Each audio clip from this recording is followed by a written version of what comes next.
is Noreen from Joya Cards, and I'm an independent Stampin' Up demonstrator. And welcome to my YouTube channel. Yay! For more of my Stampin' Up card videos, make sure you click on that subscribe button, please, and you'll be the first to be notified when my videos release.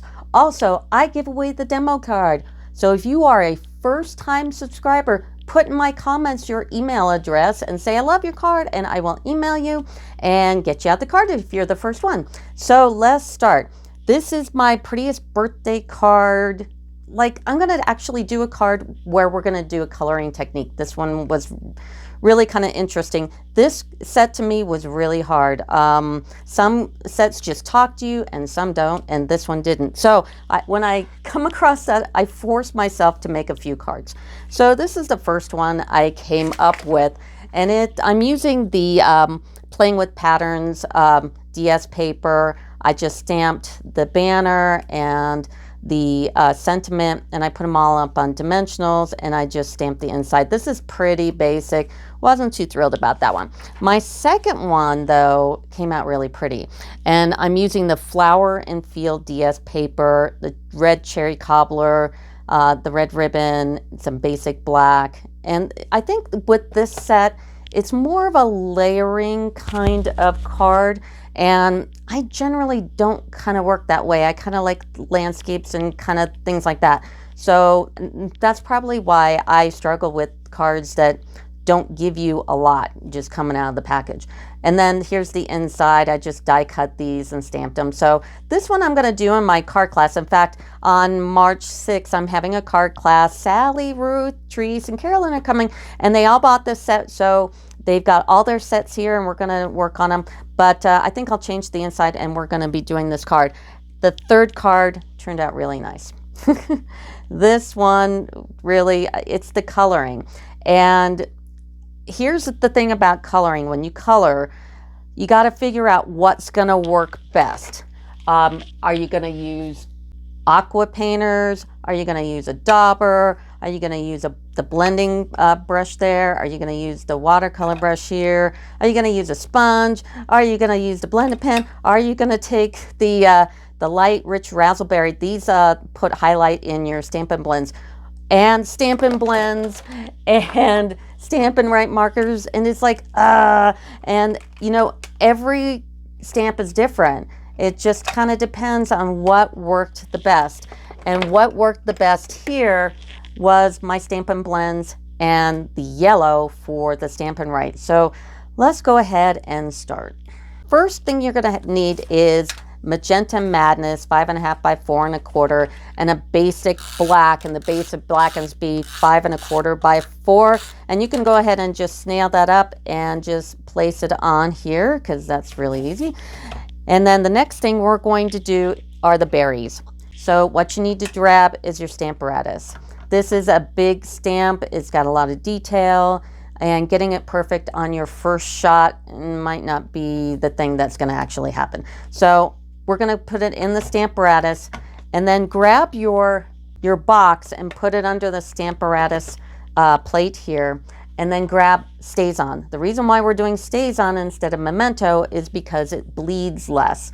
Now, using these blending pens, it is going to pick up a little ink, but you still want to use your StazOn because it's blacker and it will keep it from blending too much. So I'm going to stamp this really good and black.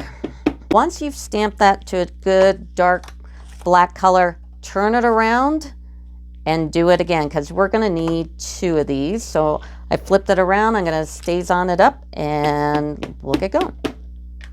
Now I've taken my stamped images and I cut them into 2 pieces because I don't want to accidentally smear when I'm doing this.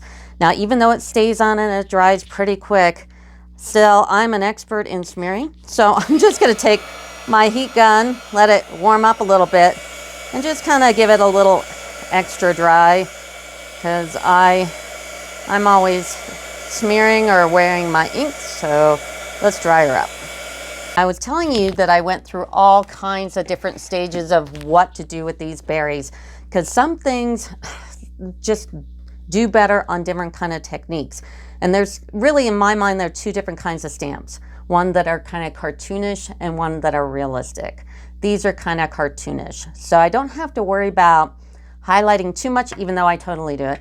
And and the reason why I also chose the Stampin' Blends, but I went through various kinds of like what works and what doesn't. Some I got oversaturated, and it was just kind of a pain. So I figured it out for you. So when I was doing this, I was trying to pick my colors, and pink and purple just were the best. And what was that third color I was going to pick? And I tried a bunch, and yellow is the best one. But unfortunately, when you use the Stampin' Blend yellow, even though this is stays on and it shouldn't smear, it totally smears. So something about the blending pens will make things smeared. So you don't want to cross over lines. But the Stampin' Write didn't. So the yellow Stampin' Write, and I know that they come in a big box and they're kind of expensive, but I'm a demonstrator, so obviously I'm going to invest in it. And these are actually really, really nice. So you got a writing end and a painting end, and they're worth the money, so I would do it.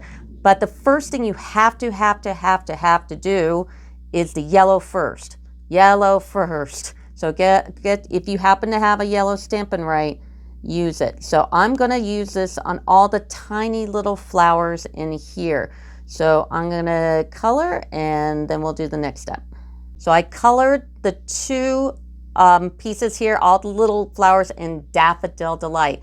And I colored them once, and then I went back and I colored them again. So I gave them 2 coats of that yellow. Try to, while you're coloring, try not to hit the black lines as much as possible.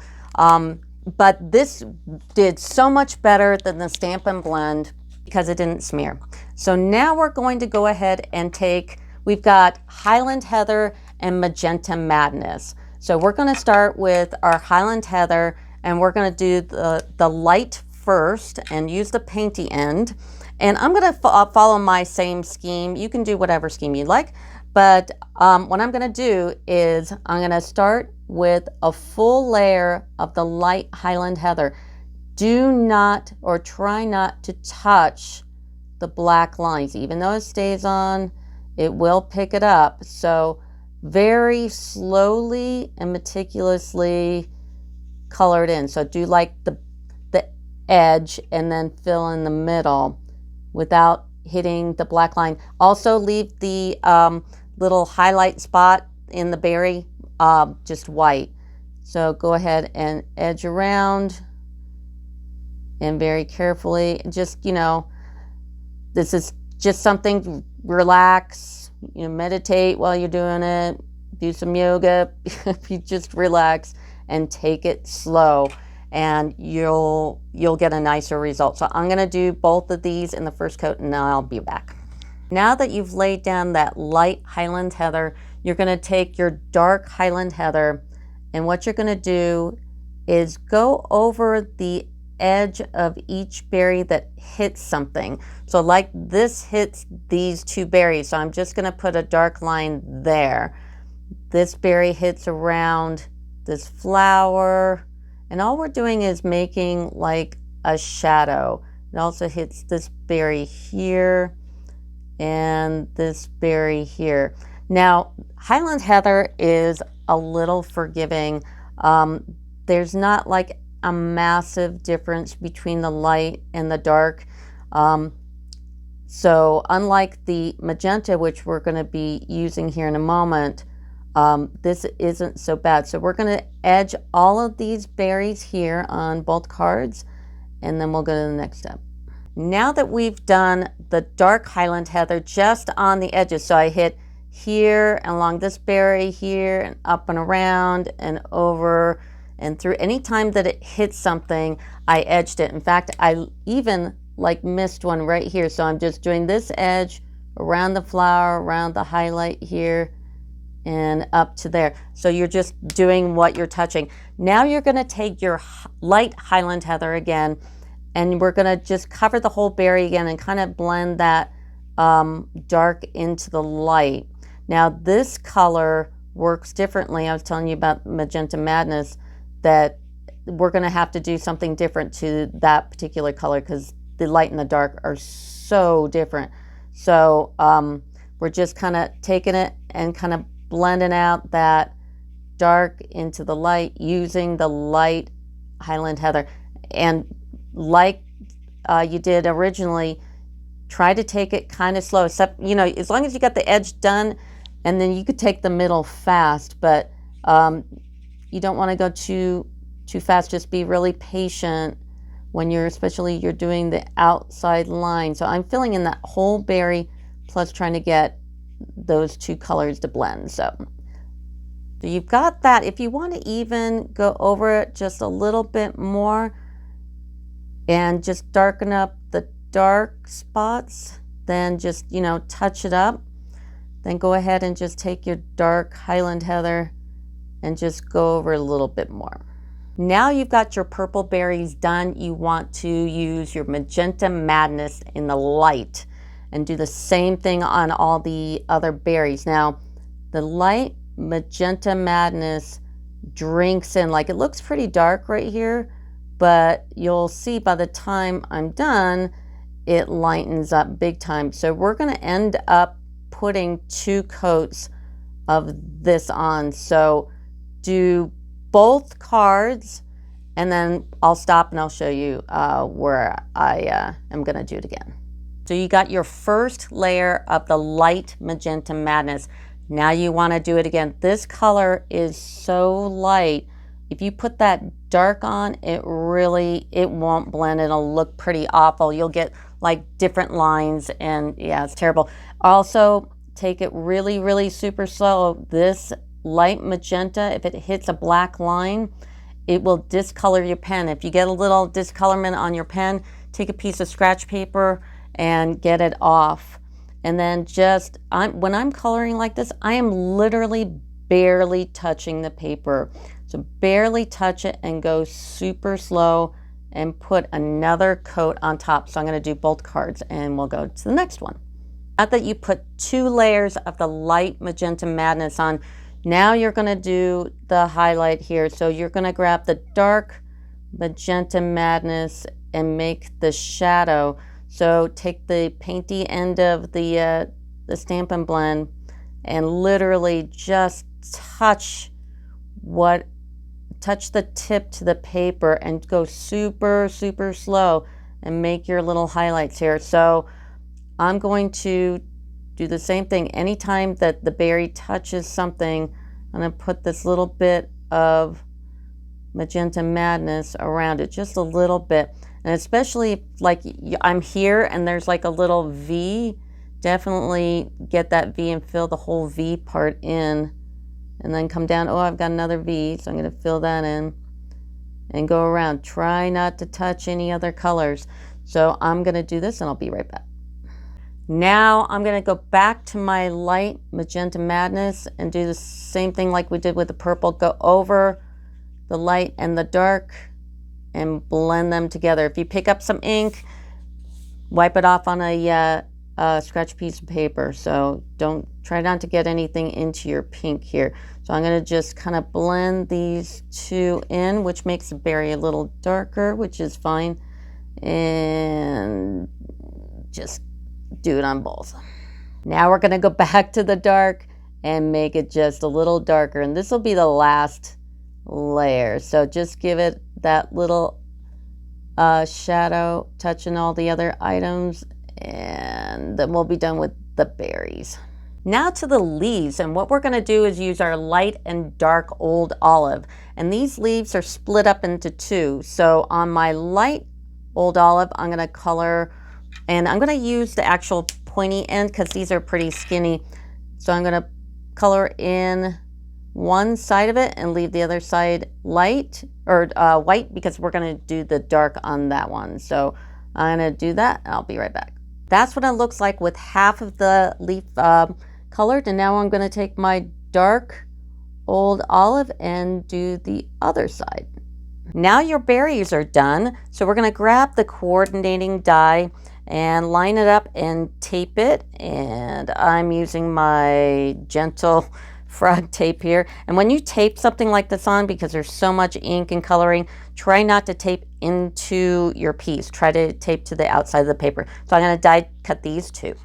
So the next part we're going to make is a sentiment outline here. So go ahead and grab this die and cut it out on your basic white. So here's what our sentiment outline looks like. And isn't this pretty? And one of the reasons why I would get this set, it would be because of this sentiment.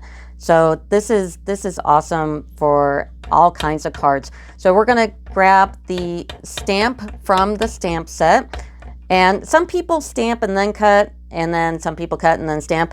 For me, it just depends on if it's a big cut, then I'll cut and then stamp, and if it's smaller, I'll do the reverse. So I'm just using Memento on this. I don't like using stays on all my stamps. I know we did it for the berries, but for this it didn't matter, so I'm just using Memento. So now we've got our sentiment. Now we're going to go ahead and dimensional it up, so let's go ahead and put on our dimensionals. Okay, all the dimensionals are on the back, and I'm going to go ahead and take this all the way up and in the middle of the black, and you can kind of just put it down light just in case you're off center like I am right now. So I'm just going to pull this back up and move it over. Okay, so that's about the middle, and then I'm going to do the other side and do the same thing, and I'm really matching up that top leaf to the edge of the black, this top leaf here. Now you got those pieces on. Now you're going to just put this in the middle. Now the last step for the front, you're going to grab these matte black dots, which are awesome, and just put them in the little corners of the sentiment, and there you go. Now we're going to do the inside. The inside of the card is basic black and basic white, and basic black is in 4 by 5 1/4, and white is 5 by 3.75. Before I attach it to the black, just in case I goof, do your stamping first. Now this is a clear stamp, so there's no cushion like the orange ones are, so you definitely want to use a stamping pad, and even put your ink pad on top of the stamping pad as well, just to get more connection to the stamp. So ink that up really good, and we're just using Memento because we don't need stays on. We're not gonna do anything weird to it. And then there we go. And now we're gonna do the flowers from the stamp set, and I'm gonna go ahead and use Memento. Even though we are gonna color this, it doesn't like do as much as the other one does. So we've got that. So I'm gonna grab my dark magenta madness and color in all the little flowers on this flower pot. Now I'm going to use the light old olive and color half of all of each of the leaves. Now the dark old olive and do the other half of each of those leaves.